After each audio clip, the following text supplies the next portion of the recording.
प्रधानमंत्री नरेंद्र मोदी का राम मंदिर प्राण प्रतिष्ठा में शामिल होना, उसके पहले देश के अलग अलग हिस्सों में मंदिरों में जाना और 11 दिन केवल नारियल पानी पीकर अनुष्ठान करना, ये सब कुछ ऐसे काम हैं जो ये दिखाते हैं कि वो देश के शायद पहले प्रधानमंत्री हैं जो कि जो करते हैं उसे छुपाते नहीं हैं। दिल्ली के नेताओं के इफ्तार पार्टी देने और उसमें शामिल होने की परंपरा में हिस्सा ना लेना भी यही दिखाता है कि मोदी वो नहीं हैं जो कि करते कुछ और हों और दिखाते कुछ और हों।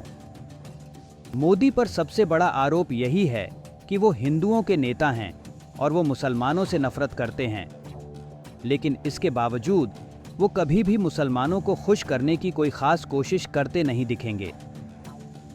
वो ये कोशिश नहीं करते दिखेंगे कि लोग उन्हें अचानक से मुसलमानों का सबसे बड़ा मसीहा मानने लगें, लेकिन साथ ही साथ वो ट्रिपल तलाक के मामले में मुखर दिखेंगे। ये भी उनकी उस सोच का हिस्सा है कि भारत में रहने वाले हर भारतीय को एक समान कानून मिलने चाहिए। ये भी वो सालों से आरएसएस प्रचारक के रूप में बोलते और कहते रहे हैं। कॉमन सिविल कोड पर भी उनकी राय इसी से बनती है, इसमें कोई बदलाव नहीं है। बात केवल धर्म तक ही सीमित नहीं है।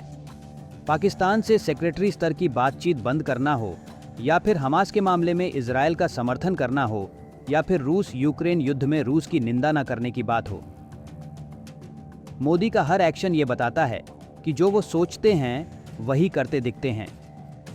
हमारे देश के सभी नेताओं में, चाहे वो किसी भी पार्टी के हों, एक बात समान थी, वो जो सोचते थे उसके बजाय कुछ और करते दिखते थे। सभी पार्टियों के नेता ऐसे ही थे। पीवी नरसिम्हा राव को आर्थिक रिफॉर्म और इकोनॉमी को खोलने वाला माना जाता है, लेकिन वो भी अपने आप को सोशलिस्ट साबित करने का कोई मौका नहीं छोड़ते थे। अटल बिहारी वाजपेयी भी अर्थव्यवस्था को खोलने के पक्षधर थे, लेकिन खुलकर ऐसे करते नहीं दिखना चाहते थे। राम मंदिर के लिए रथ यात्रा निकालने वाले लाल कृष्ण आडवाणी जब जिन्ना के मजार पर जाकर श्रद्धांजलि दे रहे थे, तो उनके मन में मुसलमानों और जिन्ना के प्रति क्या सोच थी। अब दूसरी तरफ मोदी को देखिए।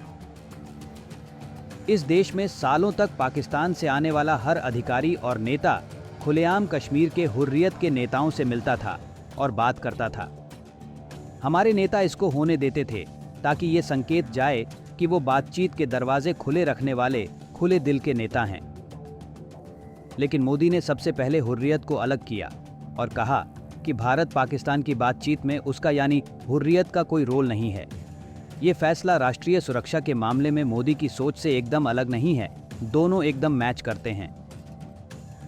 मोदी वो नेता हैं जिन्होंने खुलेआम ये कहा था कि सरकार को बिजनेस में नहीं पड़ना चाहिए, मतलब government has no business to be in business. Air India को बेचना हो या फिर रेलवे से लेकर रक्षा और स्पेस प्रोडक्शन तक में प्राइवेट निवेश को लाने में वो इसी सोच को दिखाते हुए दिखेंगे। जरा पहले को याद कीजिए, सालों से केंद्र की सरकारें डिसइन्वेस्टमेंट करने की कोशिशों के साथ साथ पब्लिक सेक्टर को बचाने की बात करती थी, मतलब जो करना है उससे अलग एक दिखावे की इमेज भी बनानी है। मोदी ने हर वो काम जारी रखा है जो वो लगातार सालों से करते आ रहे हैं। वो 13 साल तक गुजरात के मुख्यमंत्री रहे।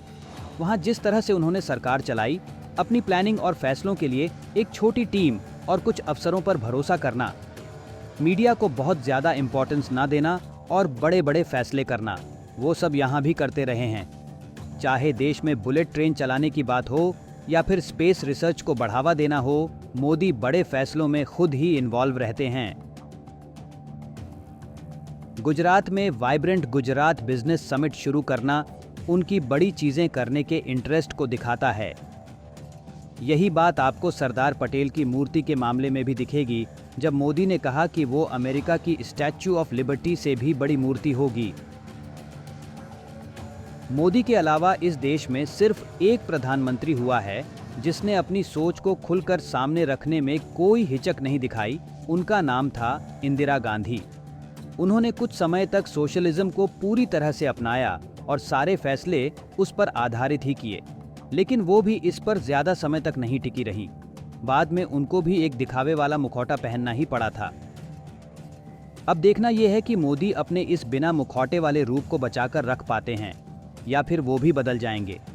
वैसे गुजरात के मुख्यमंत्री के तौर पर उनका रिकॉर्ड देखते हुए इस बात की संभावना कम ही है कि वो बदल जाएं। तो ये था हमारा आज का एनालिसिस। आपकी इस बारे में क्या राय है, हमें नीचे कमेंट करके ज़रूर बताएं। साथ ही अगर अभी तक चैनल को सब्सक्राइब नहीं किया है तो जल्दी से कर लें। इस चैनल को अगर अपने आसपास के लोगों से शेयर कर लेंगे तो हमारी मदद होगी। नमस्कार।